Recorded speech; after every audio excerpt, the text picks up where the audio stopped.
ഏവർക്കും സ്നേഹവന്ദനം. ഈ അടുത്ത സമയത്ത് കേസരി എന്ന് പറയുന്ന RSSന്റെ ഏറ്റവും പ്രസിദ്ധമാർജിച്ച പ്രസിദ്ധീകരണത്തിൽ വന്ന ഒരു വാർത്ത എല്ലാവരെയും വളരെ ഞെട്ടിക്കുകയുണ്ടായി. പ്രത്യേകിച്ച് കേരളത്തില് ഹിന്ദുത്വ മുന്നണിയോട് കൂടെ നിൽക്കുവാൻ, BJPയുമായിട്ട് ചേർന്ന് നിൽക്കുവാൻ കൊതിക്കുന്ന ക്രൈസ്തവ നാമധാരികളായിട്ടുള്ള വിദൂഷകന്മാരുടെ നെഞ്ചിലേറ്റ ഏറ്റവും വലിയ പ്രഹരമാണ് അതിൽ വന്ന ആർട്ടിക്കിൾ. അതെന്താന്ന് വെച്ച് കഴിഞ്ഞാൽ, ക്രൈസ്തവർ ഇവിടെ രാജ്യദ്രോഹികളാണെന്നും മതപരിവർത്തനമാണ് അവരുടെ അജണ്ട എന്നും ഒക്കെയുള്ള പ്രസ്താവനകളാണ് അതിനകത്ത് അവരുടെ ഒരു പ്രധാനപ്പെട്ട വ്യക്തി എഴുതിയിരിക്കുന്നത്. അതിനെതിരെ ഒരുപാട് പേര് പ്രതികരിച്ചിട്ടുണ്ടെന്നുള്ള സത്യം തന്നെയാണ്.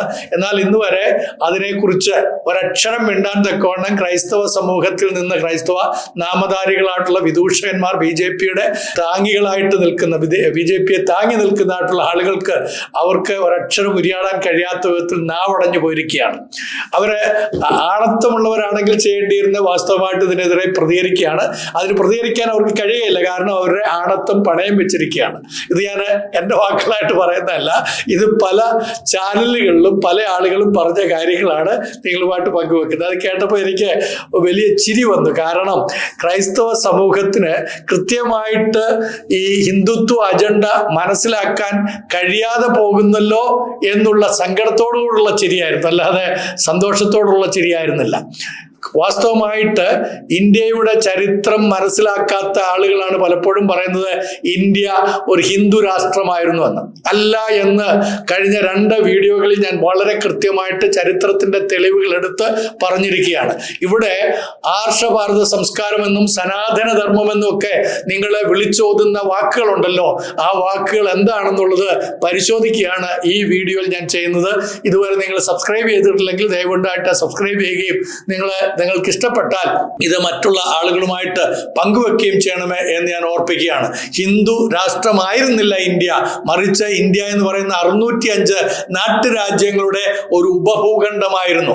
ഈ ഉപഭൂഖണ്ഡത്തിൽ ഇന്ത്യ എന്നുള്ള പേരെവിടെ നിന്ന് വന്നു, ആരാണ് ഇവിടെയൊക്കെ ഭരിച്ചത്, എങ്ങനെയായിരുന്നു നമ്മുടെ ചരിത്രം, ഇവയെക്കുറിച്ച് ആധികാരികമായിട്ടുള്ള രേഖകളെ ആസ്പദമാക്കിയാണ് ഞാൻ സംസാരിച്ചുകൊണ്ടിരിക്കുന്നത്. അതിലേക്ക് വരികയാണ്. ഇന്ന് ഞാൻ പറയാനായിട്ട് ആഗ്രഹിക്കുന്നത് മനുസ്മൃതി എന്ന ധർമ്മശാസ്ത്രത്തെ കുറിച്ചാണ്. മനുസ്മൃതി മടങ്ങി വരണം എന്നാഗ്രഹിക്കുന്ന BJP നേതാക്കന്മാർക്കും രാഷ്ട്രീയ ഭുങ്കുവന്മാർക്കും ഇതിന്റെ ചരിത്രം ഒന്ന് വിവരിച്ചു തരാം എന്നാഗ്രഹിക്കുകയാണ്. ഇന്ത്യയുടെ പുരാതന സാമൂഹ്യ മത നിയമ ചരിത്രത്തിൽ ധർമ്മശാസ്ത്രങ്ങൾ എന്നൊരു വിഭാഗം, അതൊരു ഗ്രന്ഥങ്ങളാണ്, പല വിഭാഗത്തിൽപ്പെട്ട ഗ്രന്ഥങ്ങളാണ്. അത് വളരെ പ്രധാനപ്പെട്ട ഒന്നായിരുന്നു. ധർമ്മം എന്ന ആശയം ഇന്ത്യൻ സാംസ്കാരികതയുടെ ഹൃദയ കേന്ദ്രമായിരുന്നു എന്നുള്ളത് നമുക്കറിയാം. ധർമ്മം എന്ന് പറയുന്നത് ഒരു മതപരമായ കടമ മാത്രമല്ല, അത് വ്യക്തിയുടെ ജീവിതത്തിൽ പാലിക്കേണ്ട നൈതിക ചട്ടങ്ങളും സാമൂഹ്യ ഉത്തരവാദിത്തങ്ങളും കൂടി ഉൾക്കൊള്ളുന്ന ഒന്നാണ്. വേദങ്ങളിൽ നിന്നും ഉപനിഷത്തുകളിൽ നിന്നും വികസിച്ച ധർമ്മസങ്കല്പം പിന്നീട് സ്മൃതി സാഹിത്യത്തിൽ പ്രത്യേകം സ്ഥാനം നേടി. ഈ സ്മൃതി സാഹിത്യങ്ങളിൽ ഏറ്റവും പ്രശസ്തവും വിവാദവുമായ ഗ്രന്ഥം തന്നെയാണ് മനുസ്മൃതി. മനുസ്മൃതി എന്ന് പറയുന്നത് ഒരു വിവാദ ഗ്രന്ഥം തന്നെയാണ്, അന്നും ഇന്നും എക്കാലവും. അത് മറന്നു പോകരുത്. ഇത് മാനവ ധർമ്മശാസ്ത്രം എന്നും വിളിക്കപ്പെടുകയാണ്. അവരെ വിളിക്കുന്നത് ഇത് മാനവ ധർമ്മശാസ്ത്രമാണ്. ഇതാണ് സനാതന ധർമ്മം എന്നൊക്കെ ഇവരെ കൊട്ടിഘോഷിക്കുന്നത്. മനു എന്ന് പറയപ്പെടുന്നത് പുരാണങ്ങളിൽ പ്രത്യക്ഷപ്പെടുന്ന ആദിപുരുഷനാണ്. മനുഷ്യർക്ക് ജീവിക്കാൻ വേണ്ട നിയമങ്ങളും ചട്ടങ്ങളും നൽകിയവരായി അവനെ പ്രതിനിധീകരിക്കുന്നു എന്നൊക്കെയാണ് ഇവരെ പറയാറുള്ളത്. എന്നാൽ ചരിത്രകാരന്മാരുടെ അഭിപ്രായത്തിൽ മനുസ്മൃതി ഒരാൾ മാത്രം എഴുതിയ ഗ്രന്ഥമല്ല, മറിച്ച് പല ബ്രാഹ്മണ പണ്ഡിതന്മാർ ചേർന്ന് തയ്യാറാക്കിയ സമാഹാരമാണ്, നിയമഗ്രന്ഥമാണ് ഇത്. മനുസ്മൃതി 12 അധ്യായങ്ങളും 2684 ശ്ലോകങ്ങളും അടങ്ങിയതാണ്. സമൂഹത്തിലെ ഓരോ വിഭാഗത്തിനും പ്രത്യേക നിയമങ്ങൾ നിർദ്ദേശിക്കുന്ന തരത്തിലാണ് ഗ്രന്ഥം ക്രമീകരിച്ചിരിക്കുന്നത്. ധാർമ്മികം അഥവാ നിയമം, ശിക്ഷാനയം, സാമൂഹ്യ ബന്ധങ്ങൾ, കുടുംബ വ്യവസ്ഥ, ഭരണക്രമം, വർണ്ണവ്യവസ്ഥ, സ്ത്രീകളുടെ സ്ഥാനം എന്നിവയെല്ലാം ഇതിൽ ഉൾപ്പെടുത്തിയിട്ടുണ്ട്. അതുകൊണ്ട് മനുസ്മൃതി ഒരു മതഗ്രന്ഥം എന്നതിനേക്കാൾ പുരാതന ഇന്ത്യൻ സമൂഹത്തിന്റെ നിയമ സാമൂഹ്യ ചട്ടക്കൂട് എന്ന് പറയുന്നതാണ് കൂടുതൽ യോജ്യമായത്. അപ്പൊ ഇത് സനാതന ധർമ്മം എന്നല്ല ഇതിനെ വിളിക്കാൻ കഴിയുന്നത്, മറിച്ച് മനുഷ്യരെ തമ്മിൽ വിഭജിക്കാൻ വേണ്ടി രൂപപ്പെടുത്തിയെടുത്ത ബ്രാഹ്മണന്മാരുടെ ഒരു അജണ്ട ഗ്രന്ഥം എന്ന് നമുക്ക് വേണമെങ്കിൽ ഇതിനെ ഒറ്റ വാക്കിൽ വിളിക്കാമെന്ന് ചില ചരിത്രകാരന്മാർ പറയുന്നുണ്ട്. അപ്പോൾ മനുസ്മൃതിയുടെ പ്രാധാന്യം, മനുസ്മൃതിയെ മനസ്സിലാക്കുന്നത് ഭാരതത്തിന്റെ സാമൂഹ്യ ചരിത്രത്തെ മനസ്സിലാക്കുന്നതിന് അനിവാര്യമാണ്. കാരണം അത് ബ്രാഹ്മണാധികാരത്തെ നിയമവൽക്കരിക്കുവാൻ വേണ്ടി രേഖപ്പെടുത്തിയ ഒന്നാണ്. വർണ്ണക്രമത്തെ ജന്മാനുസൃതമായി സ്ഥിരപ്പെടുത്തിയ ഒന്നാണ്. ജന്മനാൽ ഓരോ വ്യക്തികളും ഓരോ വർണ്ണത്തിൽ ഉൾപ്പെട്ടിരിക്കുന്നു. അതുകൊണ്ട് തന്നെ അവന്റെ ജന്മം കൊണ്ട് അവൻ വർണ്ണത്തിന്റെ അടിമയാണ്, അല്ലെങ്കിൽ വർണ്ണത്തിന്റെ ഭാഗമാണ് എന്ന് വരുത്തി തീർക്കുന്ന ഒന്നാണ്. സ്ത്രീകളുടെ സ്വാതന്ത്ര്യം ഇല്ലാതെയാക്കുവാൻ തക്കവണ്ണം ഈ മനുസ്മൃതി കൊണ്ടിടയായിട്ടുണ്ട്. പുരുഷാധികാരത്തെ ഊട്ടി ഉറപ്പിക്കുകയായിരുന്നു മനുസ്മൃതിയിലൂടെ. അസ്പൃശ്യതയും ജാതി വ്യവസ്ഥയും സമൂഹത്തിൽ അടിച്ചു കയറ്റുവാൻ തക്കവണ്ണം ഈ മനുസ്മൃതിയിലൂടെ ഇടയായിട്ടുണ്ട്. ചരിത്രകാരന്മാരുടെ അഭിപ്രായങ്ങളെ കുറിച്ച് നമുക്കൊന്ന് പരിശോധിക്കാം. റോമിള താപ്പർ എന്ന് പറയുന്ന ആ വന്ധ്യ വനിത ചരിത്രകാരി പറയുന്നത് മനുസ്മൃതി ഒരു നിയമഗ്രന്ഥം മാത്രമല്ല, അത് സമൂഹത്തിലെ അധികാര ബന്ധങ്ങളെ സ്ഥിരപ്പെടുത്തുവാനുള്ള ശ്രമമായിരുന്നു. പാട്രിക് ഒലിവെല്ല എന്ന് പറയുന്ന പ്രസിദ്ധ ചരിത്രകാരൻ പറയുന്നത് മനുവിന്റെ നിയമങ്ങൾ പുരാതന ഭാരതത്തിലെ ബ്രാഹ്മണിക പ്രതികരണമാണ്. ബുദ്ധമത ജൈനമതങ്ങളാൽ ഉന്നയിക്കപ്പെട്ട വെല്ലുവിളികൾക്കുള്ള മറുപടിയാണ്. അതായത് മനുസ്മൃതി ഒരു ധാർമ്മിക പുസ്തകം മാത്രമല്ല, അത് ബ്രാഹ്മണാധികാരത്തിന്റെ സാമൂഹിക രാഷ്ട്രീയ മാനിഫെസ്റ്റോ ആയിരുന്നു എന്ന് നമുക്ക് വിളിക്കാം. വേദകാല സമൂഹത്തെ കുറിച്ച് നമ്മൾ ചിന്തിക്കുമ്പോഴാണ് മനുസ്മൃതിയുടെ പ്രത്യേകത നമുക്ക് മനസ്സിലാക്കാൻ കഴിയുന്നത്. മനുസ്മൃതിയുടെ രൂപീകരണത്തെ മനസ്സിലാക്കാൻ ആദ്യം വേദകാലത്തിലെ സമൂഹം എങ്ങനെ ഉണ്ടായിരുന്നു എന്ന് നോക്കണം. ഋഗ്വേദ കാലത്തെ കുറിച്ച് നമ്മൾ പഠിക്കേണ്ടത് കഴിഞ്ഞ പ്രാവശ്യത്തെ എൻ്റെ ക്ലാസ്സിൽ ഞാനത് വിശദമായിട്ട് പറഞ്ഞു, എങ്കിലും അതിൽ നിന്ന് ഒന്ന് രണ്ട് കാര്യം കൂടെ പറയാൻ ആഗ്രഹിക്കുകയാണ്. ക്രിസ്തുവിന് മുമ്പ്, അല്ലെങ്കിൽ BC 1500 മുതൽ 1000 BC വരെയുള്ള കാലഘട്ടത്തെയാണ് വേദ കാലഘട്ടം എന്ന് നമ്മൾ വിളിക്കുന്നത്. അപ്പോൾ അവിടെ സമൂഹം അർത്ഥസഞ്ചാരികളായിരുന്നു. പശുപാലക ജീവിതം ആയിരുന്നു അവരുടെ ജീവിതക്രമം. വർഗീയ വ്യത്യാസങ്ങൾ ഉണ്ടായിരുന്നു, പക്ഷേ അത്ര ശക്തമായിരുന്നില്ല. വർണ്ണം എന്ന ആശയം ഉണ്ടെങ്കിലും അത് തൊഴിലിനെ അടിസ്ഥാനമാക്കിയായിരുന്നു. അതാണ് പലപ്പോഴും ഇവിടെ സനാതന മാർഗം ഭയങ്കര മാർഗം എന്നൊക്കെ പറയുന്നത്. അന്നും ഈ വിഭജനം ഈ ബ്രാഹ്മണന്മാരൂടെ കൊണ്ടുവന്നിരുന്നു. ബ്രാഹ്മണർ യാഗങ്ങളും മന്ത്രങ്ങളും ഒക്കെ ജപിക്കുവാനും അതോടൊപ്പം തന്നെ അത് നടത്തുവാനുമായിട്ട് അവര് പ്രതിഷ്ഠിക്കപ്പെട്ടു. രണ്ടാമത്തെ കൂട്ടരെന്ന് പറയുന്ന ക്ഷത്രിയർ, അവരെ സംരക്ഷണം, യുദ്ധം ഇവയൊക്കെ നടത്താനായിട്ടായിരുന്നു ആ കാലഘട്ടത്തിൽ അവരെ വാഴിച്ചത്. വൈശ്യരാകട്ടെ കൃഷി, പശുപാലനം, വ്യാപാരം അതായിരുന്നു അവരുടെ ഉത്തരവാദിത്വം. ശൂദ്രരാകട്ടെ സേവനം. അപ്പം ആ കാലത്ത് ജന്മത്തെ അടിസ്ഥാനമാക്കിയുള്ള കർശനമായ വ്യവസ്ഥകൾ ഇല്ലായിരുന്നു എന്നുള്ളത് നമുക്ക് മനസ്സിലാക്കാൻ സാധിക്കും. അത് BC 1500 മുതൽ 1000 വരെയുള്ള ആ കാലഘട്ടത്തിലാണ്. 500 വർഷക്കാലം, BC 500 വർഷക്കാലം നമുക്കത് കാണാൻ സാധിക്കും. ഒരാൾക്ക് തൊഴിൽ മാറാനും ചിലപ്പോൾ ഉയർന്ന സ്ഥാനത്തെത്താനും ആ കാലഘട്ടത്തിൽ കഴിഞ്ഞിരുന്നു. അപ്പൊ അതിനെയാണ് ഇപ്പൊ ഇവര് വലിയ കാര്യത്തിൽ ഉയർത്തിപ്പിടിക്കുന്നത്. എന്നാൽ വേദകാലഘട്ടം എന്ന് പറയുന്ന ഒരു കാലഘട്ടം ഉണ്ടായിരുന്നു. അത് ക്രിസ്തുവിന് മുമ്പ് BC 1000 മുതൽ 600 BC വരെയുള്ള കാലഘട്ടമാണ്. അത് വേദസമൂഹം ക്രമേണ കാർഷികാധിഷ്ഠിതമായ സമൂഹമായിട്ട് മാറിയ കാലഘട്ടമാണ്. അന്ന് ആ ഗ്രാമങ്ങളിൽ ഭൂമി, സ്വത്ത് എല്ലാം സാമൂഹിക വ്യവസ്ഥകൾ ശക്തിപ്പെടുത്തുവാനായിട്ട് ഉപകരിച്ചു. ബ്രാഹ്മണന്മാർ യാഗങ്ങളും വേദപഠനവും മുഖാന്തിരം വലിയ സാമൂഹ്യ ശക്തിയായിട്ട് മാറി. ക്ഷത്രിയരാകട്ടെ രാജ്യങ്ങളുടെയും ഭരണത്തിന്റെയും ചുമതല സ്വയമേ ഏറ്റെടുത്തു. വൈശ്യരാകട്ടെ സമ്പദ് വ്യവസ്ഥ കൈകാര്യം ചെയ്തു. ശൂദ്രര് അടിമപ്പണിയിലേക്ക് ഒതുങ്ങുകയും ചെയ്തു. ഈ കാലഘട്ടത്തിൽ ജന്മത്തെ അടിസ്ഥാനമാക്കിയുള്ള വർണ്ണവ്യവസ്ഥയുടെ വിത്തുകൾ രൂപപ്പെട്ടു തുടങ്ങി. ആ കാലഘട്ടത്തിലാണ് ബുദ്ധ ജൈന വെല്ലുവിളികൾ ഉയരുന്നത്. ബുദ്ധമതവും ജൈന മതവും ഉയർന്നു വന്നിട്ട് അവര് ചോദ്യം ചെയ്യാൻ തുടങ്ങി. ഇവയുടെ മുഖ്യ സന്ദേശം, ഈ ജൈനമതത്തിന്റെയും ബുദ്ധമതത്തിന്റെയും മുഖ്യ സന്ദേശം എന്ന് പറയുന്നത് സമത്വം, അഹിംസ, കരുണ, അതേപോലെ തന്നെ ബ്രാഹ്മണന്മാരുടെ യാഗ ശുഷ്കതയും വർണ്ണാധിഷ്ഠിത സമൂഹവും ചോദ്യം ചെയ്യപ്പെടുവാൻ ഇടയായിത്തീർന്നു. അപ്പൊ ഇതിലൂടെ ബ്രാഹ്മണാധികാരത്തിന് വലിയ വെല്ലുവിളികൾ ഉയർന്നു. അവരെ പടുത്തുയർത്തിയ ഈ 500 വർഷങ്ങൾ കൊണ്ട് പടുത്തുയർത്തിയതായിട്ടുള്ള ആ ബ്രാഹ്മണിസത്തിന്റെ ആധികാരികതയെ ചോദ്യം ചെയ്തുകൊണ്ടാണ് ജൈനമതവും ബുദ്ധമതവും രംഗപ്രവേശനം ചെയ്യുന്നത്. അപ്പൊ അതിന് ഇവർക്ക് പിടിച്ചു നിൽക്കാൻ കഴിഞ്ഞില്ല. അപ്പൊ അതിന്റെ ഒരു പ്രതികാരമായിട്ട് ബ്രാഹ്മണന്മാര് ഈ ജൈനമതക്കാരോടും ബുദ്ധമതക്കാരോടുമുള്ള പ്രതികാരമായിട്ട് ധർമ്മശാസ്ത്രങ്ങൾ ഈ സാഹചര്യത്തിൽ ബ്രാഹ്മണ പണ്ഡിതന്മാർ ധർമ്മശാസ്ത്രങ്ങളായിട്ട് രചിക്കാനായിട്ട് തുടങ്ങി. ഇവയുടെ ലക്ഷ്യമെന്ന് പറയുന്നത് വേദങ്ങളെ പരമാധികാരമായ ഗ്രന്ഥങ്ങളാക്കി സമൂഹം വീണ്ടും ബ്രാഹ്മണിക നിയന്ത്രണത്തിലാക്കുക എന്നുള്ളതായിരുന്നു. അങ്ങനെയാണ് ധർമ്മശാസ്ത്രങ്ങളിൽ ഏറ്റവും പ്രശസ്തമായത് മനുസ്മൃതിയായി ഉയർത്തു വരുന്നത്. അപ്പൊ അതിന്റെ ലക്ഷ്യവും പശ്ചാത്തലവും കൂടെ നമ്മൾ അറിയണം. എന്തായിരുന്നു മനുസ്മൃതിയുടെ ലക്ഷ്യം, എന്തായിരുന്നു അതിന്റെ പശ്ചാത്തലം? അപ്പൊ ഞാൻ പറയുന്നത് നിങ്ങൾക്ക് ബോധ്യമാകുന്നെന്ന് തോന്നുന്നു. മനുസ്മൃതിയുടെ പ്രധാന ലക്ഷ്യങ്ങളിൽ ഒന്ന് വർണ്ണവ്യവസ്ഥയെ ജന്മാനുസൃതമായി നിയമവൽക്കരിക്കുക എന്ന് പറഞ്ഞാൽ ഒരാള് ഏത് വർണ്ണത്തിൽ ജനിക്കുന്നുവോ, ഉദാഹരണത്തിന് ശൂദ്രനായിട്ടൊരുവൻ ജനിക്കുകയാണെങ്കിൽ ആ ശൂദ്രന്റെ പണി മാത്രം ചെയ്യുക, വൈശ്യനായിട്ട് ജനിക്കുന്നെങ്കിൽ വൈശ്യന്റെ പണി ചെയ്യുക, അവന് ക്ഷത്രിയനാണെങ്കിൽ ക്ഷത്രിയന്റെ പണി ചെയ്യുക, അവിടുന്ന് അങ്ങോട്ടോ ഇങ്ങോട്ടോ മാറാൻ പാടില്ല.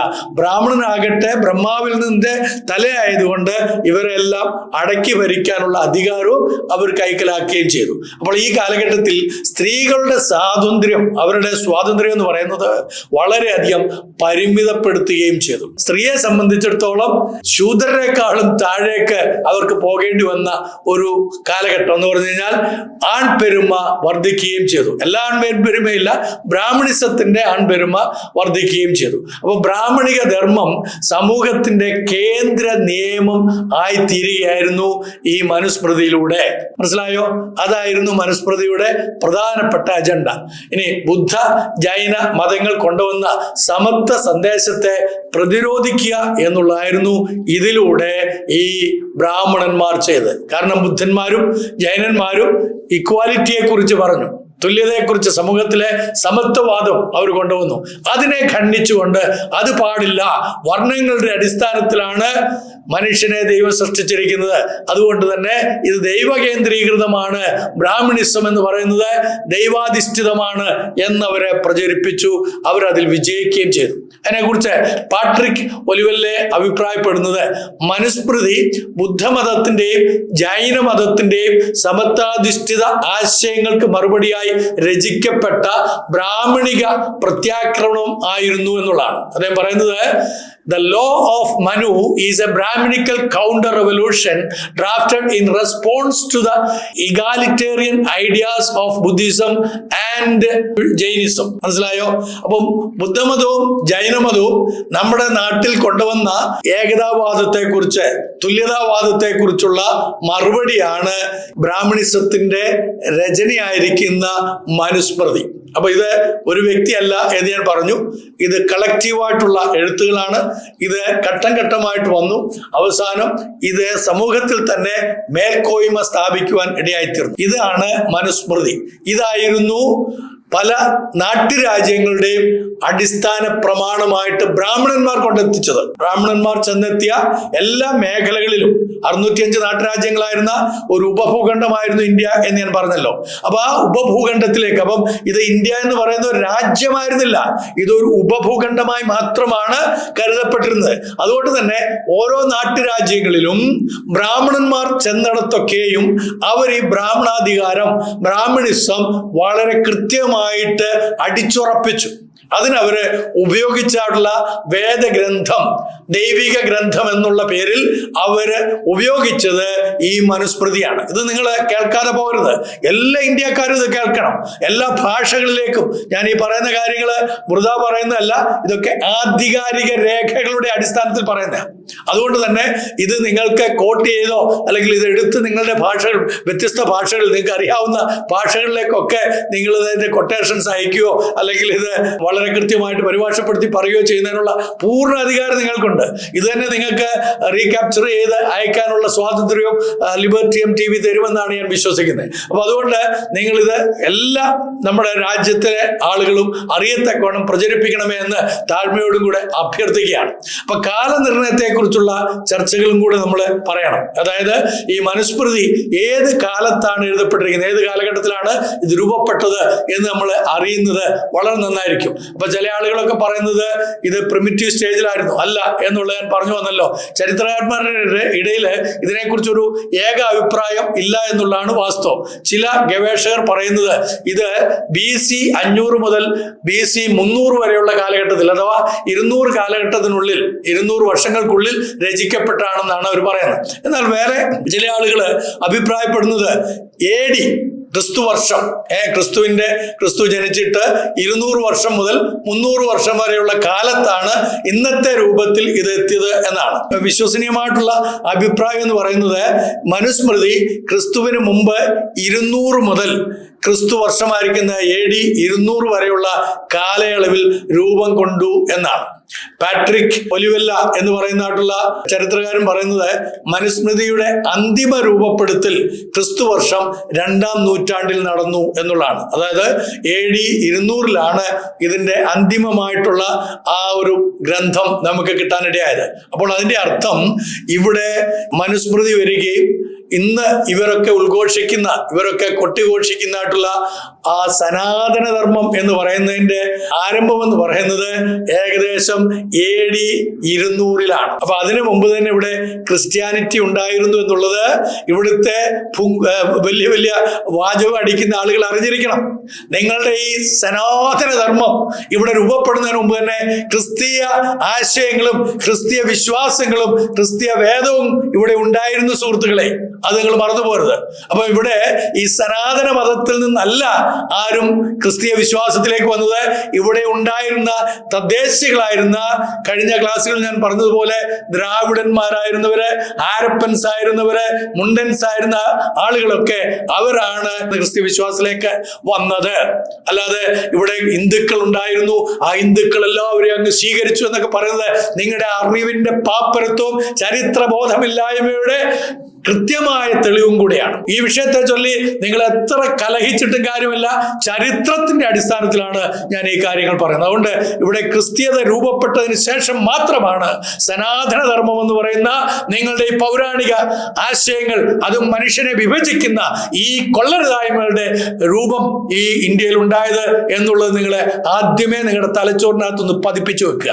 എന്നിട്ട് നിങ്ങൾ തർക്കിക്കുക, എന്നിട്ട് നിങ്ങൾ വാദിക്കുക. ഇവിടെ ക്രിസ്ത്യാനിറ്റിയാണ് നിങ്ങളുടെ സനാതന മാർഗം ഉണ്ടാകുന്നതിന് മുമ്പ് തന്നെ രൂപപ്പെട്ടു വന്നത്. AD 52 മുതൽ തന്നെ ക്രിസ്ത്യാനിറ്റിയുടെ ആരംഭം ഇന്ത്യയിൽ കുറിക്കുകയുണ്ടായി. ഇന്ത്യ എന്ന് നമുക്ക് വിളിക്കാൻ കഴിയുമെങ്കിൽ, അല്ലെങ്കിൽ നാട്ടുരാജ്യങ്ങളായിട്ടാണെങ്കിൽ അങ്ങനെ ഇന്ത്യൻ ഉപഭൂഖണ്ഡത്തിൽ AD 52-ൽ തന്നെ സുവിശേഷം വന്നിരുന്നു. ക്രിസ്ത്യാനിറ്റിയുടെ ആ അടിവേരുകൾ ഇവിടെ പാകപ്പെട്ടിരുന്നു എന്നുള്ളത് വിസ്മരിച്ചു പോരുത്. അതുകൊണ്ട് ഇവിടുത്തെ ചില ക്രൈസ്തവ നേതാക്കന്മാരും അറിയാതെ, അജ്ഞത കൊണ്ട്, അവരുടെ അന്ധത കൊണ്ട് അവരും പറയാറുണ്ട്, നമ്മളൊക്കെ പണ്ട് ഹിന്ദുക്കളായിരുന്നില്ലേ. നമ്മുടെ ഒരു പഴയ ഒരു നേതാവുണ്ടല്ലോ, ഇപ്പം എല്ലാം തളയ്ക്കപ്പെട്ടു, ശബ്ദമൊന്നും കേൾക്കുന്നില്ല, നമ്മുടെ പൂഞ്ഞാറിലുള്ള അച്ചായനും പണ്ട് പറഞ്ഞു, അയ്യോ എൻ്റെ 2-3 തലമുറകൾക്ക് മുമ്പ് ഞങ്ങള് നായന്മാരായിരുന്നു എന്നൊക്കെ, കേശവൻ നായരോ എന്തോ കേശവപിള്ളയോ എന്നൊക്കെ അദ്ദേഹം പറയുകയുണ്ടായി. എൻ്റെ പൊന്നു സുഹൃത്തെ, നിങ്ങളുടെ അറിവില്ലായ്മയുടെ പാപ്പരത്വം എത്ര കൃത്യമായിട്ടാണ് നിങ്ങൾ വിളമ്പിക്കൊണ്ടിരിക്കുന്നത്. ഇവിടെ സനാതനധർമ്മം ഉത്ഭവിക്കുന്നതിന് മുമ്പ് തന്നെ ക്രിസ്തീയ മാർഗമുണ്ടായി. അത് ഇവിടുത്തെ തദ്ദേശീയരായിട്ടുള്ള ആളുകൾ ക്രിസ്തു വിശ്വാസികളായി. ഇത്രയും കാര്യങ്ങൾ ഈ എപ്പിസോഡിൽ ഞാൻ ഉൾക്കൊള്ളിക്കുകയാണ്. ഇനി ഇതിന്റെ അടുത്ത എപ്പിസോഡിലേക്ക് നമുക്ക് പോകാം. നിങ്ങളുടെ എന്ത് സംശയങ്ങൾക്കും മറുപടി തരുവാൻ നമ്മൾ ബാധ്യസ്ഥരാണ്. ഇതിന്റെ ചരിത്ര രേഖകൾ വെച്ചുകൊണ്ടാണ് ഞാൻ സംസാരിച്ചത്. നിങ്ങൾ അത് കേട്ട് കാണുമല്ലോ. നന്ദി, നമസ്കാരം.